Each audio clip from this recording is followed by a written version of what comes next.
Hello everybody, today is the day the Lord has made. We will rejoice and be glad in it.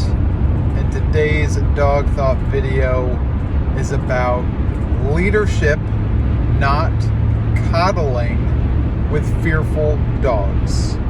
That's my main point up front. That's the bottom line up front. Fearful dogs need leadership, not coddling. Now, what do I mean by that? Well, currently, I'm going to give you an example. Currently, I have a fearful dog who's doing a board and train with us. And he's fearful because of all sorts of reasons.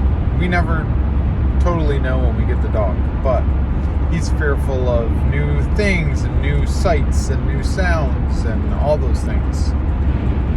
And we were out walking today, and we walked by a diesel truck that was warming up for the day. So it's loud, and it's a different sound than a regular car that's sitting there idling, right? So we walk by the truck, and the dog is on a 15-foot long line. And his ears go back, and he gets scared, and he wants to run away from the object. So I, as the leader, see that and say, in my mind, okay, that is not a long-term response that I want out of you. I want you to respect the truck. I obviously don't want you to run in front of the truck or something like that. But if we're walking by a truck that's idling, I don't want you to run away from the truck in fear, because that can actually be more dangerous down the road. If you have a dog that wants to run away from something, that dog can potentially get in more trouble or danger, because it might run away from this car and run out into the street and get hit by another car. So we can't have that. So the first thing that I did in that situation is we walked by the truck again. I saw what he did.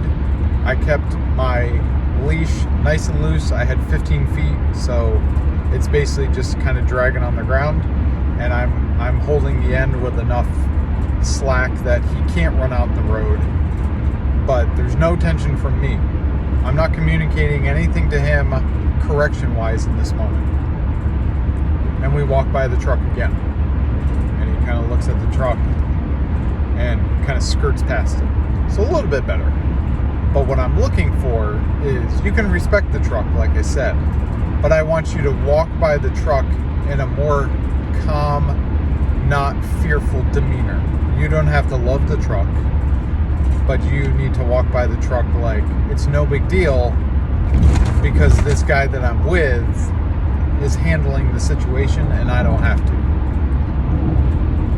That is an example of leadership with a fearful dog. What I didn't do is, when we walked by the truck and the dog got scared, I didn't say, "It's okay, buddy. Don't you worry about it. Come on, it's okay." All that voice modulation that I'm giving the dog is actually giving the dog a sort of affection in that moment. So really what I'm doing is I'm just pouring gas on the fire that's already going on in his mind. So I don't do any of that. I'm calm.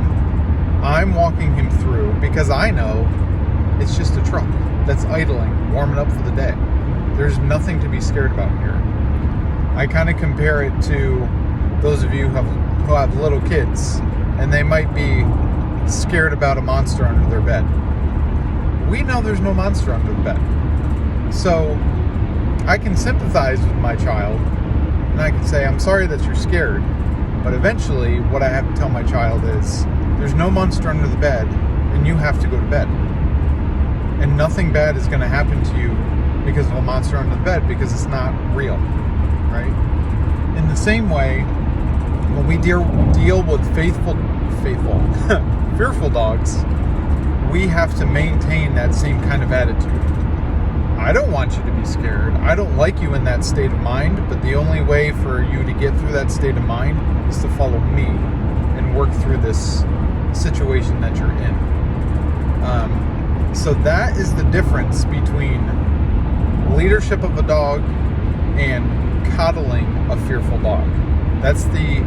Hopefully that's a good example and kind of attitude that you need to have when you work with fearful dogs.